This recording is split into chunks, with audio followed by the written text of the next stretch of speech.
जहां एक और सीएम फेस को लेकर पशुपेश जारी है, वहीं दूसरी ओर इस पूरे मुद्दे पर दिल्ली में सियासी पारा हाई है।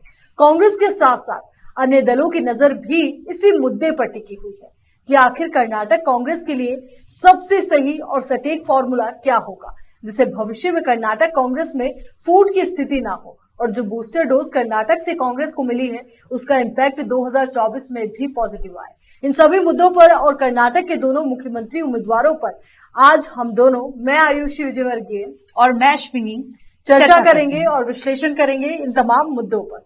तो कर्नाटक के इस नाटक में कौन सा फॉर्मूला हिट होगा, सिद्धारमैया ये शिव कुमार? जाने सिद्धरामैया और शिव कुमार कर्नाटक के शीर्ष पद की दौड़ में दो आकांक्षी मुख्यमंत्री। 10 मई को हुए कर्नाटक विधानसभा चुनाव में कांग्रेस की 135 सीटों की जोरदार जीत के बाद ध्यान अब सबसे महत्वपूर्ण सवाल पर चला गया है कि आखिर मुख्यमंत्री कौन होगा। पुराने योद्धा सिद्धरामैया और डीके शिव कुमार के बीच शीर्ष पद की दौड़ तेज हो गई है। दोनों नेताओं ने दक्षिणी राज्य की नेतृत्व करने की अपनी महत्वाकांक्षा का कोई भी रहस्य नहीं बनाया है। तो वही कांग्रेस विधायक दल सीएलपी ने सर्वसम्मति से अखिल भारतीय कांग्रेस कमेटी एआईसीसी के अध्यक्ष एम मल्लिकार्जुन खड़गे को अपना नेता चुनने के लिए अधिकृत किया है, जो राज्य का अगला मुख्यमंत्री होगा। यहाँ दो आकांक्षी मुख्यमंत्रियों की ताकत, कमजोरियां, अवसर और खतरे का विश्लेषण देखते हैं। तो चलिए शुरू करते हैं सिद्धारमैया की ताकत से।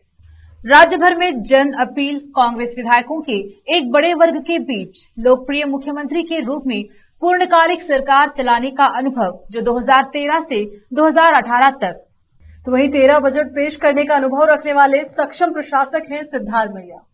अहिंसा के बीच दबदबा, अल्पसंख्यकों, पिछड़े वर्गों और दलितों के लिए कन्नड़ संक्षिप्त। तो वही भाजपा और जेडीएस से मुकाबला करने की मजबूत क्षमता रखते हैं सिद्धारमैया।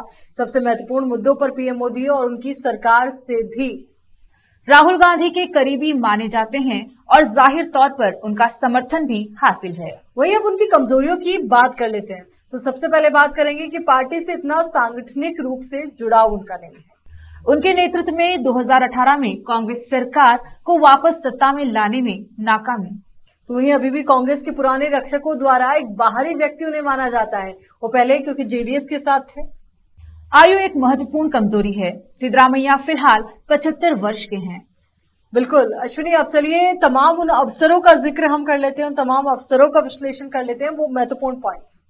निर्णायक जनादेश के साथ सरकार चलाने और 2024 के लोकसभा चुनाव के लिए कांग्रेस को मजबूत करने के लिए सभी को साथ लेकर चलने की स्वीकार्यता, अपील और अनुभव है।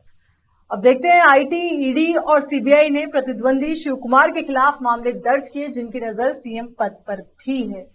आखिर चुनाव और सीएम बनने का आखिरी मौका, डेफिनेटली आखिरी मौका उनके पास है। दलित मुख्यमंत्री की मांग वो कर रहे हैं। शिव कुमार की संगठनात्मक ताकत, पार्टी का संकटमोचक टैग, देश भर में गांधी परिवार की प्रति वफादारी की छवि और विशेष रूप से सोनिया गांधी और प्रियंका गांधी वाड्रा से निकटता। वही शिव कुमार की ताकत पर अब एक नजर डालते हैं। मजबूत संगठनात्मक क्षमताएं और चुनाव में पार्टी को जीत दिलाने में कामयाबी हासिल की। पार्टी वफादारी के लिए जाने जाते हैं। कठिन समय में कांग्रेस के संकट मोचक माने जाते हैं। एक साधारण नेता के तौर पर उनकी छवि है। प्रमुख वोकलिंगा समुदाय, इसके प्रभावशाली संतों और नेताओं का समर्थन प्राप्त है। गांधी परिवार से करीबी माने जाते हैं, यानी गांधी परिवार के करीबी वो है, निकटता उनकी है। आयु कारक उनके पक्ष में है।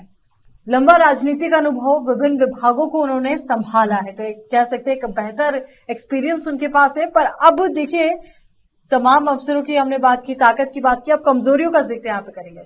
आईटी, ईडी और सीबीआई के समक्ष उनके खिलाफ मामले। तिहाड़ में जेल की सजा उन्होंने काटी। सिद्धारमैया की तुलना में कम जन अपील और अनुभव। दबदबा कुल मिलाकर पुराने मैसूर क्षेत्र तक ही सीमित है। अन्य समुदायों से ज्यादा समर्थन नहीं होना, ये भी एक कमजोरी आप कह सकते हैं। चलिए अब तमाम अवसरों का जिक्र हम कर लेते हैं। पुराने मैसूर क्षेत्र में कांग्रेस का प्रभुत्व वोकलिंगा शिव कुमार के खाते में जाएगा। तो वहीं केपीसीसी अध्यक्ष सीएम बनने की स्वाभाविक पसंद के रूप में जैसे एसएम कृष्णा और वीरेंद्र पाटिल के मामले, और संभावना है कि पार्टी के पुराने नेता उनका समर्थन कर रहे हैं। तो ये थी दोनों नेताओं की विशेषताएं। कांग्रेस के वरिष्ठ यानी कि कांग्रेस आलाकमान किसी भी वक्त कर्नाटक के सीएम के नाम का ऐलान कर सकता है और अब इंतजार भी यही किया जा रहा है कि कब तकदीर और तस्वीर दोनों साफ होती है, किसकी सर पर कर्नाटका का ये ताज सजेगा। तो हमें दीजिए इजाजत, फिर मिलेंगे एक नए अपडेट के साथ। धन्यवाद। धन्यवाद।